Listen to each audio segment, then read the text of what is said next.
حضور کے میلاد کا مفہوم فقط یہ نہیں ہے کہ ہم جھنڈے لگا لیں، چراغاں کر لیں، نشست رکھ لیں، صبح 12 منا لیں، جلسہ کر لیں، جلوس نکال لیں، مرحبا یا مصطفیٰ کے نغمے گا لیں. یہ بھی حضور سے عقیدت کا اظہار ہے، لیکن حضور کی سیرت پر عمل کرنا یہ بھی حضور کا میلاد منانا ہے. سیرت کا یہ گوشہ جو آپ نے ابھی سماعت کیا، اس کو اس وقت ہمارے اس معاشرے میں اس کا امپلیمنٹ کرنا کتنا ضروری ہے.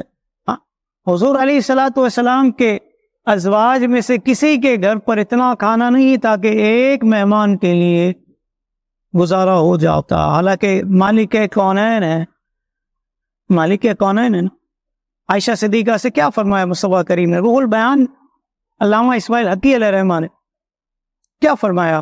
فرماتے ہیں کہ مصطفیٰ کریم نے فرمایا، عائشہ اس ذات پاک کی قسم ہے جس کے قبضے میں محمد صلی اللہ علیہ وآلہ وسلم کی جان ہے، اگر میں اللہ سے اس بات کا سوال کروں کہ دنیا کے پہاڑ سونا بن کر میرے ساتھ چلیں اور میں جہاں بھی جاؤں وہ میرے ساتھ ساتھ چلیں، تو اللہ میری اس عرض کو ضرور پورا کرے گا.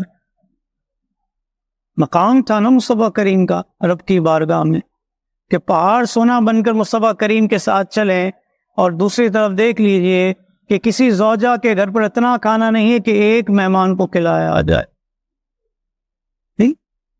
لیکن فرماتا ہے کہ میں نے دنیا کی بھوک کو شکم سیری پر، فقر کو مالداری پر، اور غم کو خوشی پر ترجیح دی ہے. عائشہ، دنیا میرے اور میری آل کے لائق نہیں ہے.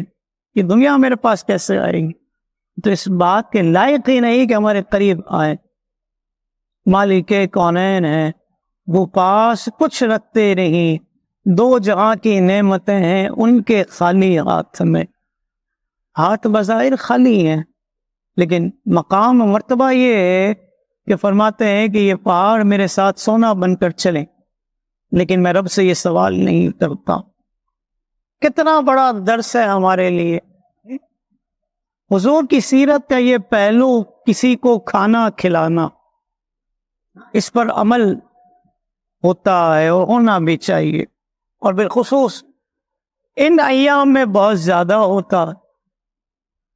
ان ایام میں بہت زیادہ ہوتا ہے. حالانکہ حضور کی سیرت کا ایک پہلو یہ بھی ہے، ابو طلحہ سے روایت ہے، فرماتے ہیں کہ ہم نے حضور سے بھوک کی شکایت کی تو مصطفیٰ کریم سے فرمایا کہ ہم نے اپنے پیٹ پر ایک ایک پتھر باندھا ہے، اتنی بھوک کی شدت ہے. مصطفیٰ کریم صلی اللہ علیہ وسلم نے کیا فرمایا؟ اپنا شکم اتھر سے کپڑا ہٹایا، فرمایا تم نے ایک پتھر باندھا ہے، میں نے 2 پتھر باندھے. یہ بھی حضور کی سیرت کا پہلو ہے نا. کھانا کھلانا یہ پہلو ہے، دوسرا پہلو یہ بھی ہے. تو کبھی اس پر بھی عمل ہونا چاہیے.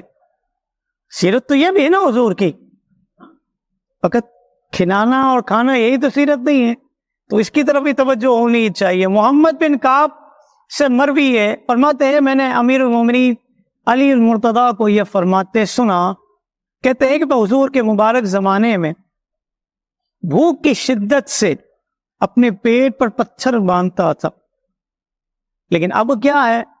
فرمایا کہ اب میرا صدقہ 40,000 دینار ہوتا. اس وقت کا 40,000 دینار کون خرچ کرتا تھا؟ رائے خدا میں علی المرتضیٰ. حالانکہ حضور کی ظاہری حیات میں فرماتے ہیں پیٹ پر پتھر باندھتا. میں نے کہا نا کہ ہم صدقہ خیرات کرنے والے لوگ ہیں.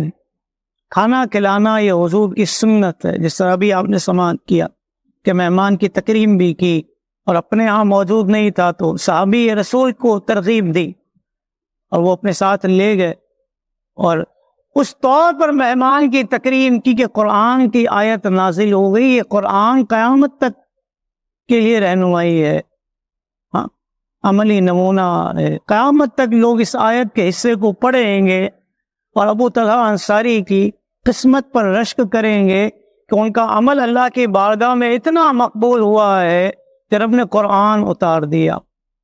یہ کوئی چھوٹی بات نہیں ہے، یہ کوئی چھوٹی سعادت نہیں ہے، یہ بہت بڑی سعادت ہے، لیکن یہ سعادت مندی سعادت والوں کو ملتی ہے۔ میں نے کہا نا کہ ہم صدقہ خیرات کرنے والے لوگ ان ایام میں بہت صدقہ کرتے ہیں، خیرات کرتے ہیں، کرنا بھی چاہیے، لیکن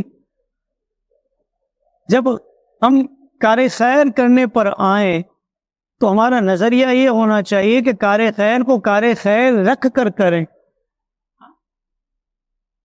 لا خیر فی الاسراف، اسراف میں کوئی خیر نہیں ہے۔ ہوتا کیا ہے، ابھی میں یہاں آنے سے پہلے گھر میں جب تھا تو ایک جاننے والوں کے یہاں سے فون آیا تھا، گھر والوں کو، میں علاقے کا نام نہیں لوں گا، وہ کہہ رہے تھے کہ گھر سے باہر نکلنے کا راستہ نہیں ہے ہمارے یہاں، موٹر بائک نہیں چل سکتی۔ موٹر بائک تو چھوٹی سی جگہ میں نے گزر جاتی ہے، لیکن کہتے ہیں موٹر بائک نہیں چل سکتی، اتنا جیم پیک ہے۔ کیوں جیم پیک ہے؟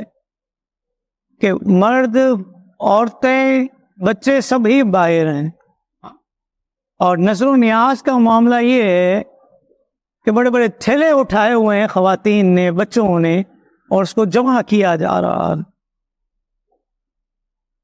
تو یہ تو نبی کی سیرت نہیں۔ اب اگر اس میں دکھاوا ہے کرنے والوں کی طرف سے تو وہ اپنے ثواب کی طرف توجہ کریں کہ ان کو ثواب ملتا ہے یا نہیں ملتا۔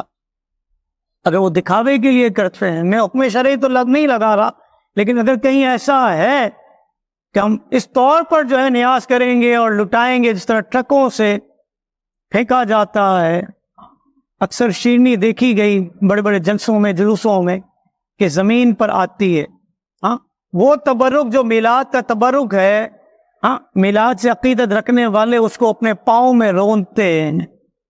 یہ آنکھوں دیکھا حال۔ خواتین کے دوپٹے کہیں ہوتے ہیں، اور چھینا جھپٹی میں عالم یہ ہوتا ہے کہ کیا مرد کیا عورت، سارا کا سارا نظام درم برم برم درم ہوتا ہے۔ اللہ کرے کہ کل یہ نظارے ہمیں نظر نہ آئیں۔ ہمارے جلوس میں تو نہیں ہوتا، لیکن جہاں بڑے بڑے جلوس نکلتے ہیں وہاں حالات ایسے ہی نظر آتے ہیں، حالات ایسے ہی نظر آتے ہیں۔ لوگ گاڑیوں میں خواتین کو لیے پھرتے ہیں، اور گویا کہ ایک نمائش کا سا معاملہ ہوتا ہے کہ مصطفیٰ کریم کی تکریم کا جلوس ہے، ان کی محبت کی دلیل ہے۔ اس میں خواتین کا ہونا ضروری نہیں ہے، بلکہ جائز نہیں ہے، لیکن خواتین لائی جاتی ہیں، پھر شیرنیاں پھینکی جاتی ہیں، بسکٹ کے پیکٹ، چپس کے پیکٹس، کیک کے پیکٹس، اور اس طریقے سے یوں اچھال کر، یوں تھرو کر کے یہ حال کیا جاتا ہے۔ کسی کے ہاتھ میں کتنا آیا اور کسی کے پاؤں میں کتنا آیا، یہ شعور اس قوم کو نہیں ہے۔ میلاد منانا ہے، یہ شعور ہے، اللہ تعالیٰ کرے یہ باقی رہے، لیکن یہ بھی شعور بیدار ہونا چاہیے۔